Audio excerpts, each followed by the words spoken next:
We are going to be going on an adventure. Yep.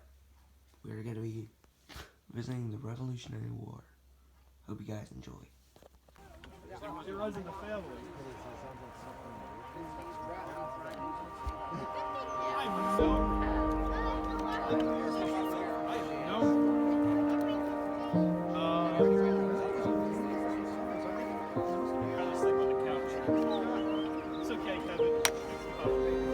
You find me with the hardest words, punch my chest till it hurts, picking up the pieces that keep falling apart.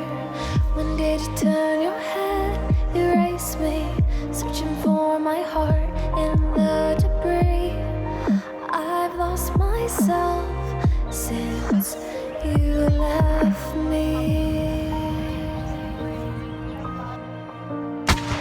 I've lost myself.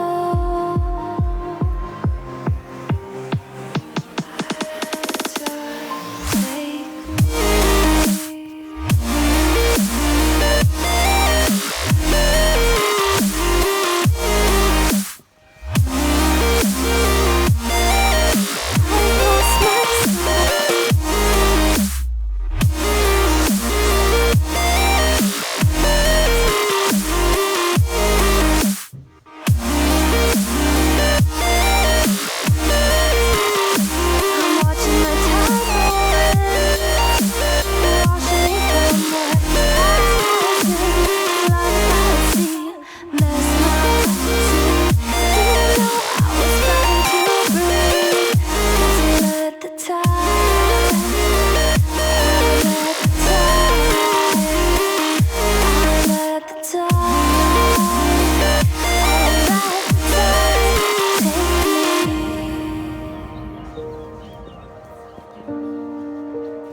I'm spinning and everything is confusing.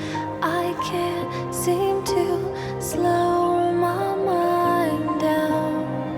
Is it you, is it me, is it us, is it lust, is it trust, is it just cause I can't figure it out? When did you turn your head, erase me, searching for my heart in the debris? I've lost myself since you left me. I've lost myself.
It's a gas heater, but with an electric start. That's probably why when I click off the thing, it doesn't. Yeah. But my old one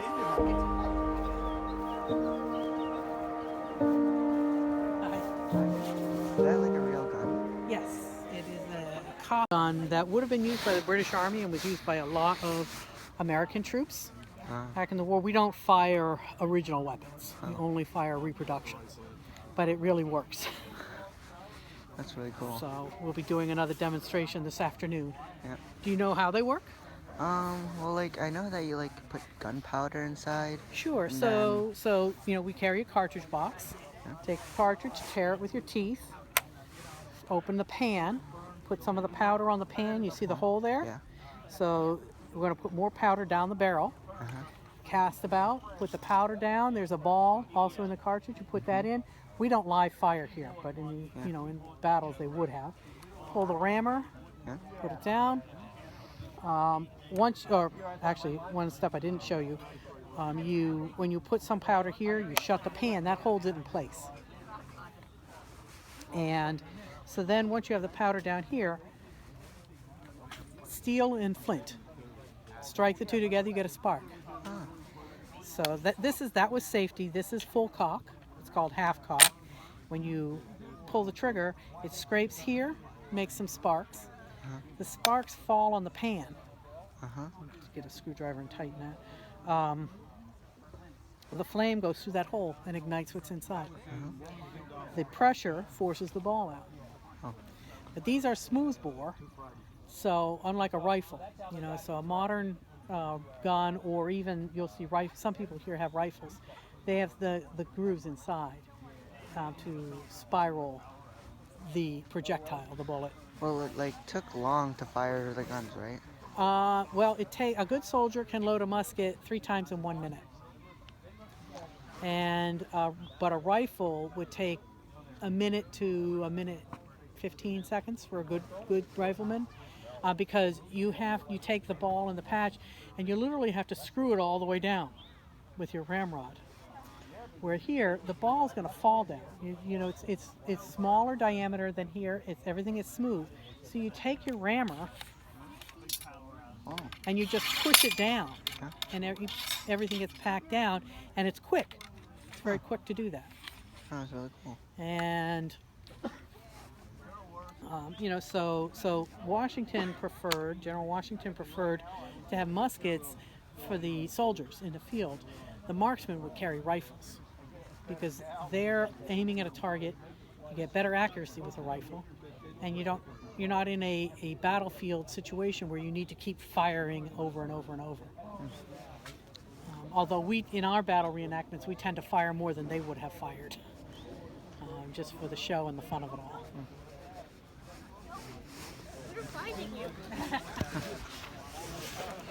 Straight down, pull the bayonet, and put it on the musket. You see the lug locks it in place so that it won't just wiggle off.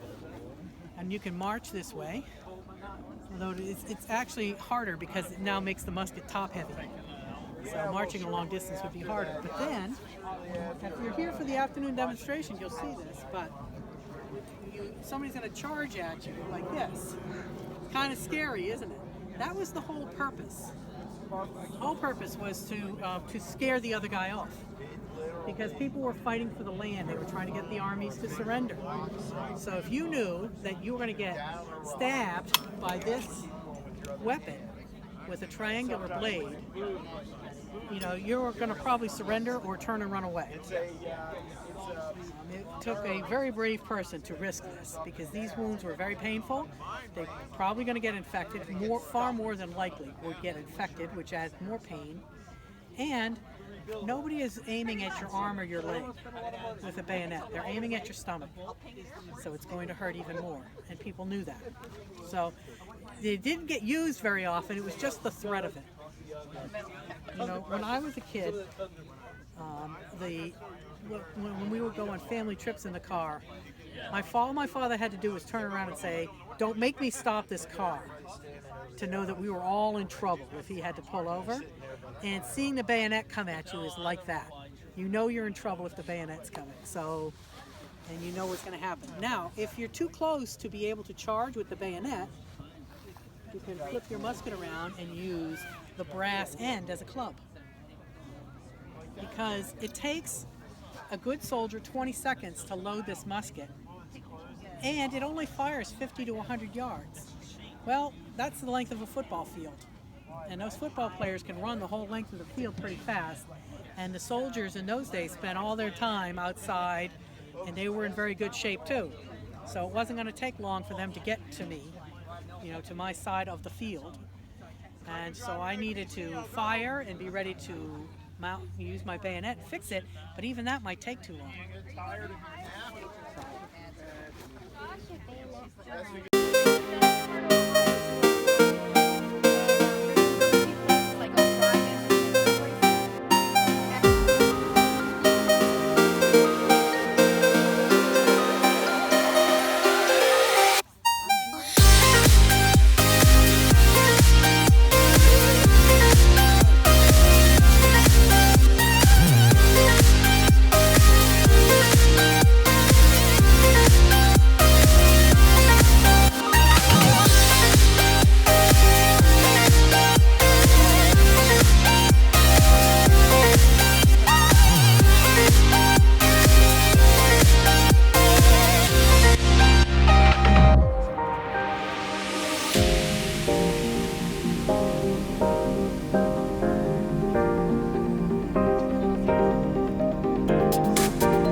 Hey guys, thank you guys for making it to the end.